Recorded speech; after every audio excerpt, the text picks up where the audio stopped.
হরে কৃষ্ণ ভক্তবৃন্দ, আশা করি আপনারা সবাই ভালো আছেন এবং হরে কৃষ্ণ মহামন্ত্রের জপ করছেন এবং গীতা শ্লোক শ্রবণ করছেন।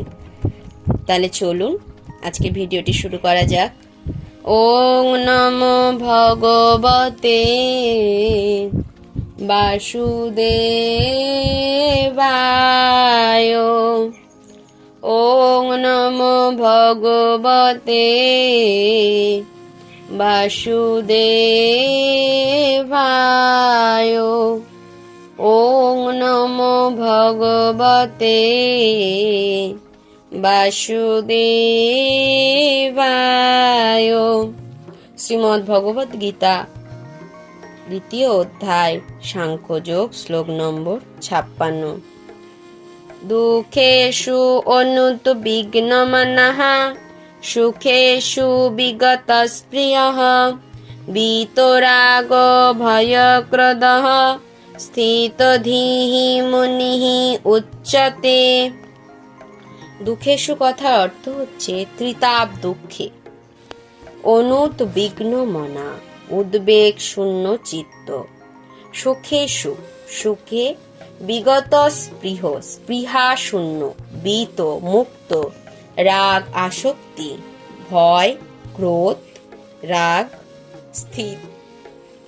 স্থিতধী স্থিতপ্রজ্ঞ মুনি মননশীল ব্যক্তি উচ্চতে বলা হয়।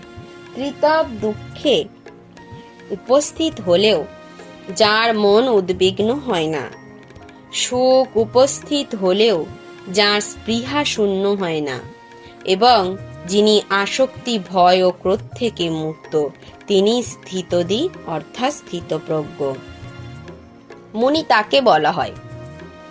যিনি কোনো স্থির সিদ্ধান্তে উপনীত না হয়ে নানা রকম অনুমান করবার মাধ্যমে মনকে নানাভাবে আড়লিত করতে পারেন। তাই বলা হয় যে নানা মুনির নানা মত। কোনো মুনির মত যদি অন্য মুনির থেকে স্বতন্ত্র না হয় তবে তাকে যথার্থ মুনি বলা যায় না। নাশা বৃষি যস্য মতং ন ভিন্নম। মহাভারতের বন পর্ব থেকে এই উক্তিটি নেওয়া হয়েছে। কিন্তু এখানে ভগবানের উক্ত স্থিতধী মুনি সাধারণ মুনিদের থেকে ভিন্ন। স্থিতধী মুনি সর্বদাই কৃষ্ণ ভাবনায় মগ্ন, কেননা তিনি জল্পনা কল্পনামূলক সমস্ত কার্যকলাপের অবসান করেছেন। তাকে বলা হয় প্রশান্ত নিঃশেষ মনোরথান্তর, অথবা যিনি জল্পনা কল্পনার স্তর অতিক্রম করে উপলব্ধি করতে পেরেছেন যে বসুদেবতা নয়, ভগবান বাসুদেব বা শ্রীকৃষ্ণই সব কিছু। বাসুদেব সর্বম ইতি স মহাত্মা সুদুর্লভ। তাকে বলা হয় একনিষ্ঠ মুনি। এই ধরনের কৃষ্ণ ভাবনাময় ভগবত ভক্তকে জড়জগতের ত্রিতাপ ক্লেশের কোনো আক্রমণই আর বিচলিত করতে পারে না, কারণ তিনি সব রকমের দুঃখ দুর্দশাকে ভগবানের আশীর্বাদ বলে মনে করেন। তিনি মনে করেন যে তার পূর্বকৃত অসৎকর্মের জন্য আরও দুঃখ দুর্দশা তার প্রাপ্য ছিল, কিন্তু ভগবানের করুণার ফলে তার সেই সমস্ত দুঃখ দুর্দশার ভার অনেক লাঘব হয়ে গেছে। তেমনি যখন তার সুখানুভূতি হয় তখন তিনি নিজেকে সেই সুখের অযোগ্য বলেই মনে করেন। তিনি ভাবেন যে ভগবানের কৃপাতেই তিনি ওই রকম সুখপ্রদ অবস্থায় রয়েছেন এবং আরও ভালোভাবে ভগবানের সেবা সম্পাদন করতে পারছেন। আর ভগবানের সেবা করবার জন্য তিনি সবসময় উদ্যমী ও তৎপর এবং কোনো রকম আসক্তি বা বিরক্তি দ্বারা তিনি প্রভাবিত হন না। নিজের ইন্দ্রিয়তৃপ্তি করার আকাঙ্ক্ষাকে বলা হয় আসক্তি, এবং এই ধরনের ইন্দ্রিয় তৃপ্তির আকাঙ্ক্ষা না থাকলে বলা হয় বিরক্তি। কিন্তু যিনি কৃষ্ণ ভাবনায় অবিচলিত, তার কোনো কিছুর প্রতি আসক্তি নেই বা বিরক্তিও নেই, কেননা ভগবানের সেবায় তিনি নিজেকে সম্পূর্ণভাবে উৎসর্গ করেছেন।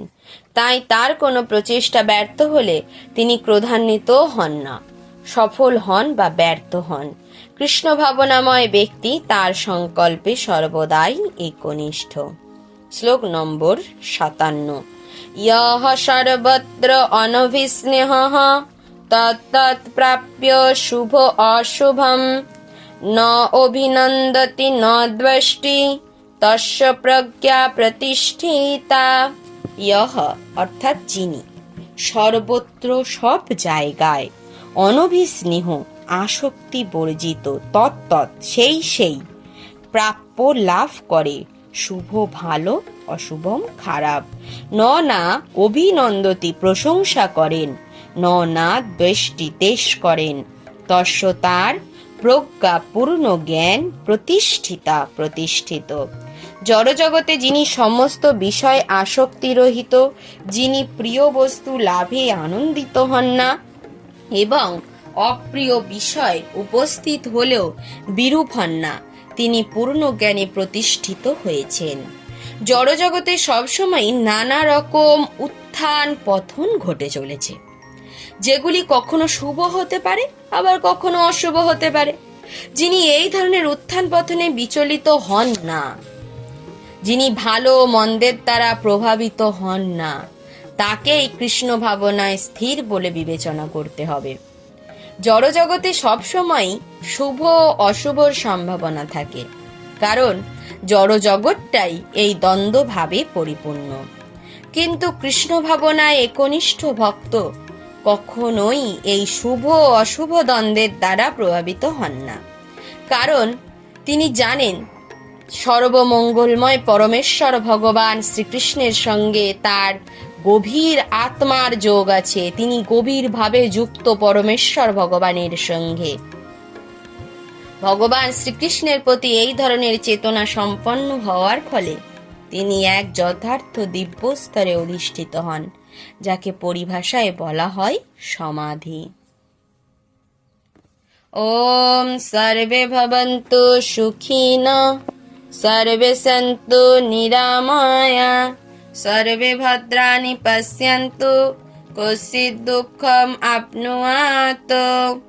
ওম শান্তি ওম শান্তি ওম শান্তি। হরে কৃষ্ণ কৃষ্ণ কৃষ্ণ হরে হরে, হরে রাম রাম রাম হরে হরে। শ্রীমদ্ ভগবদ গীতা যথাযথ কি জয়। শ্রীল প্রভুপাদ কি জয়। অনন্ত কোটি বৈষ্ণব বৃন্দ কি জয়। হরে কৃষ্ণ ভক্তবৃন্দ, ভিডিওটি যদি ভালো লাগে একটি লাইক করে দেবেন এবং চ্যানেলটিকে সাবস্ক্রাইব করে বেল আইকনটি অল করে রাখবেন। এবং ভিডিও কেমন লাগছে তা অবশ্যই কমেন্ট করে জানাবেন এবং আপনাদের বন্ধুদের কাছে বা অন্যান্য ভক্তদের কাছে ভিডিওটি শেয়ার করে দেবেন, এতে তারাও আধ্যাত্মিক মার্গে উন্নতি লাভ করতে পারে। ধন্যবাদ। হরে কৃষ্ণ।